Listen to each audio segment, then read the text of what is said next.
So hello everyone, जय हिंद सभी को। मैं हूँ हिमांशी यादव और आप देख रहे हो अपना पसंदीदा चैनल जुनून जीत का। तो आज मैं आप लोगों को पढ़ाऊँगी हिस्ट्री। क्या पढ़ाऊँगी? हिस्ट्री।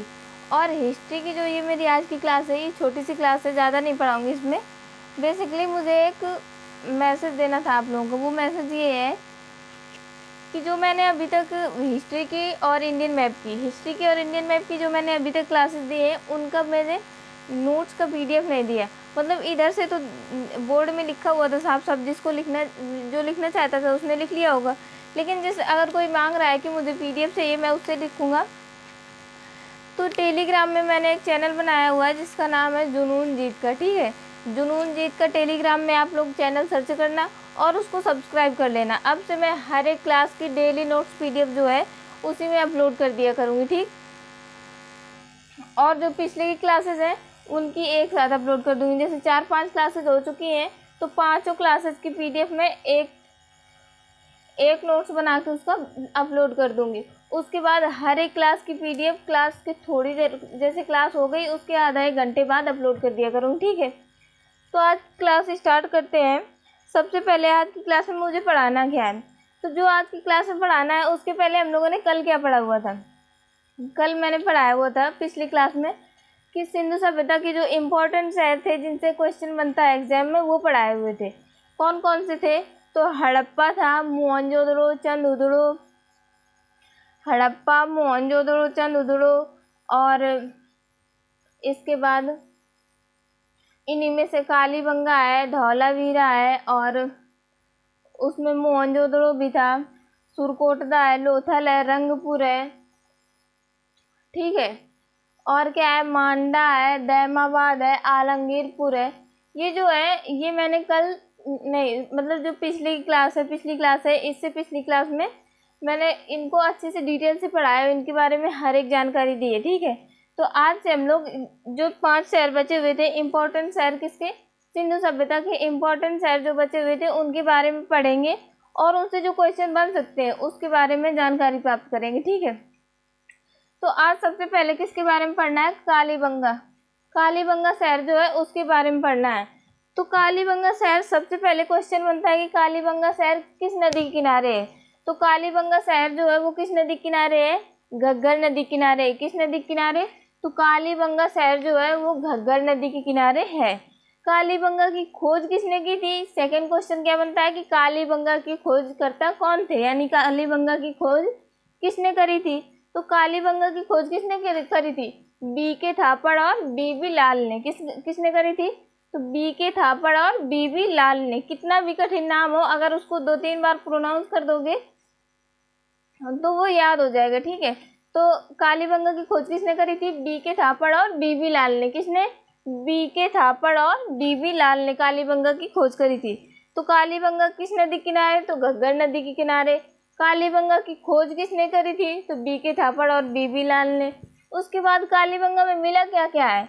तो कालीबंगा जो शहर है सिंधु सभ्यता का, उसमें जुता हुआ खेत मिला है, हल मिला है, चूड़ियाँ मिली हैं, यज्ञ का सामान मिला है, और अलंकृत मीट मिला है। और क्या मिला हुआ है? अलंकृत ईंट मिला हुआ है। तो सबसे पहले क्या मिला है? जुता हुआ खेत मिला है। देखो, अगर जुता हुआ खेत मिलेगा मतलब उधर खेत कोई जोत रहा होगा।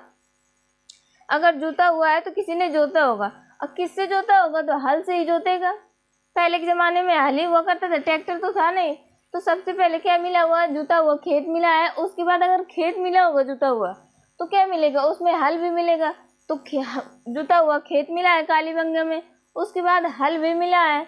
और अगर हल मिला है, कोई खेत जोत रहा है, तो उस इंसान को कोई औरत खाना लेके भी गई होगी। तो वो औरत क्या पहनी हुई होगी? चूड़ियाँ। क्या पहनी हुई होगी? तो चूड़ियाँ पहनी हुई होगी। तो सबसे पहले जुता हुआ खेत मिला है, फिर हल मिला है, तीसरी चीज़ क्या मिली है? चूड़ियाँ मिली हैं। चूड़ियाँ से सबसे इम्पोर्टेंट क्वेश्चन बनता है, ये याद रखना। क्योंकि देखो, चंद्रद्रोण जो था उसकी खोज किसने करी थी? गोपाल मजूमदार ने। और चंद्रद्रोण जो था उसमें मेकअप से मतलब फीमेल से रिलेटेड सामान मिला है। जैसे मेकअप की चीज़ें, मेकअप की सारी चीज़ें कहाँ पर मिली है? चंद्रद्रोण में। कहाँ पर मिली है? चंद्रद्रोण में, सिवाय किसके? चूड़ियों के। जो चूड़ियाँ हैं वो भी मेकअप में ही आती हैं, श्रृंगार में ही आती हैं, परंतु चूड़ियाँ किस में मिली हुई हैं, तो चूड़ियाँ जो है वो कालीबंगा में मिली हुई हैं। और चूड़ियाँ पहन के, जो चूड़ियाँ होती हैं उनको पहन के औरतें किस में बैठती हैं, यज्ञ में बैठती हैं। तो यज्ञ का सामान मिला हुआ है। और क्या मिला है इसमें, अलंकृत ईंट मिला है, किसमें, कालीबंगा में। तो जुता हुआ खेत मिला है, हल मिला है, चूड़ियाँ मिली है, यज्ञ का सामान मिला है, और क्या मिला है, अलंकृत ईंट मिला है। इसके बाद कौन सा शहर आता है, धौलावीरा। धौलावीरा कहाँ पर है, तो धौलावीरा जो है वो गुजरात में है। तो धौलावीरा जो है सिंधु सभ्यता का सबसे बड़ा स्थल था। देखो, स्थल और शहर में अंतर होता है। शहर एक अलग चीज होती है और स्थल एक अलग चीज होती है। तो सबसे बड़ा स्थल अगर कोई पूछेगा तो क्या है, सिंधु सभ्यता का सबसे बड़ा स्थल जो है वो धौलावीरा है। और सिंधु सभ्यता का सबसे बड़ा शहर कौन सा है, तो वो मोहनजोदड़ो है। और सिंधु सभ्यता का औद्योगिक शहर कौन सा है, तो औद्योगिक शहर कौन सा है, चंद्रदुर्ग। चंद्रदुर्ग औद्योगिक शहर क्यों है, देखो, क्योंकि देखो इसमें क्या मिला है, फीमेल से रिलेटेड चीज़ें मिली है, मेकअप का सामान मिला है, ये सब चीज़ें मिली हुई है। कहाँ पर, चंद्रदुर्ग में। तो मतलब इसमें व्यापार होता होगा, छोटा मोटा व्यापार, उद्योग होंगे छोटे छोटे लोगों के, जिसमें वो लोग समझते से दुकान है तो वो एक उद्योग ही है। तो यहाँ पे ये क्या है, औद्योगिक शहर है। कौन सा, चंद्रदुर्ग जो है वो एक कैसा शहर है, तो चंद्रदुर्ग जो है वो एक औद्योगिक शहर है।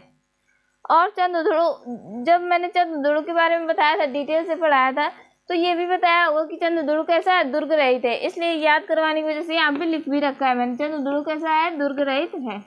इसके बाद क्या मिला है, सुरकोटडा मिला है। सुरकोटडा कहाँ पर है, गुजरात में। सुरकोटडा कहाँ पर है, तो गुजरात में। सुरकोटडा में क्या मिला है, तो घोड़े का कंकाल मिला है, गड्ढे में लाश मिली है, और कलश समाधान। सुरकोटडा में क्या क्या मिला है, तो घोड़े की लाश मिली हुई है। किसकी लाश मिली है, सुरकोटडा में, घोड़े का कंकाल, सॉरी लाश नहीं, लाश कहाँ से मिलेगी, सिंधु सभ्यता तो 2500 ईसा पूर्व पुरानी है। इतने दिन में तो किसी की लाश बचेगी क्या, नहीं बच सकती। कंकाल ही मिल जाए वो भी बहुत बड़ी बात है। तो सुरकोटडा में क्या मिला है, घोड़े का कंकाल मिला है। सुरकोटडा है कहाँ पर पड़ता है, तो गुजरात में। और ये भी क्वेश्चन बनता है कि सिंधु सभ्यता के ज़्यादातर शहर कहाँ पर है, तो सिंधु सभ्यता के ज़्यादातर शहर अभी तक जितने खोजे गए हैं उनमें ज़्यादातर शहर कहाँ पर मिले हैं, गुजरात में मिले हैं। इसके बाद घोड़े का कंकाल कहाँ पर मिला, सुरकोटडा में। घड़े में लाश कहाँ पर मिली हुई है, सुरकोटडा में। अब कोई सोचे कि घड़ा तो इतना छोटा होता है, उसमें कैसे लाश आ जाएगी।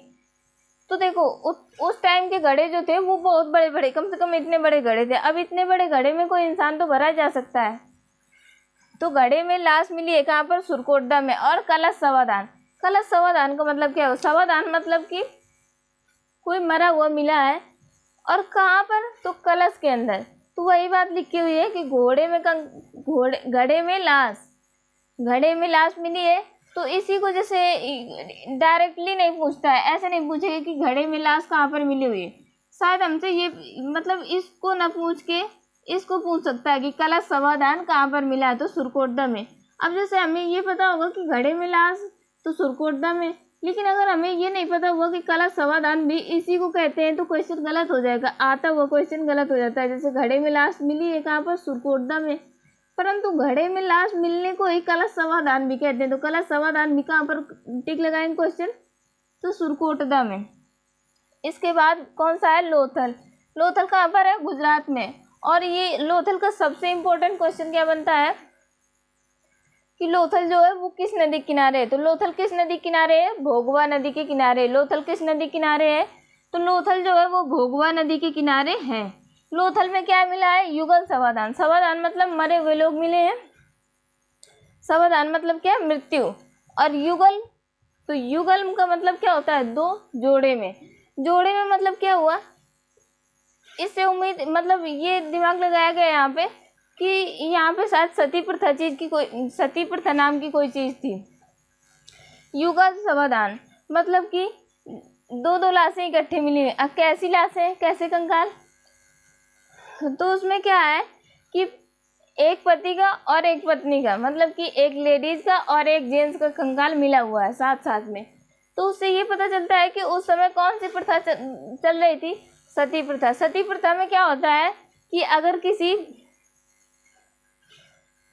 औरत का पति ख़त्म हो जाए, तो पत्नी को, जैसे उसका पति ख़त्म हो गया तो उसकी चिता जल रही है, तो उसकी पत्नी को क्या किया जाता है, जिंदा उसके साथ उसकी चिता में दफना दिया जाता है। उसको क्या कहते हैं, सती प्रथा कहते हैं। तो सती प्रथा किसमें, लोथल में। अब सती प्रथा ना कह के यहाँ पे युगल समाधान भी कह सकता है, तो लगा लोगे कि लोथल में। लोथल कहाँ पर है, गुजरात में। किस नदी किनारे, तो भोगवा नदी किनारे। लोथल में क्या मिला है, बंदरगाह मिला है। बंदरगाह को लोथल उस समय पर क्या कहा जाता था, गोदीवाड़ा। क्या कहा जाता था, गोदीवाड़ा। केवल बंदरगाह मत याद कर लेना, क्योंकि बंदरगाह ज़्यादातर नहीं पूछेगा, क्या पता गोदीवाड़ा ही पूछ दे, और गोदीवाड़ा नहीं पूछेगा तो क्या पता बंदरगाह पूछ सकता है। तो दोनों याद रखना, ठीक है। उस समय पर बंदरगाह को क्या कहा जाता था, गोदीवाड़ा। इसके बाद लोथल में क्या होता था, विदेशी व्यापार। ये कैसे पता चला कि लोथल में विदेशी व्यापार होता था, तो ये ऐसे पता चला है कि लोथल में क्या मिली है, विदेशी मोहर मिली है।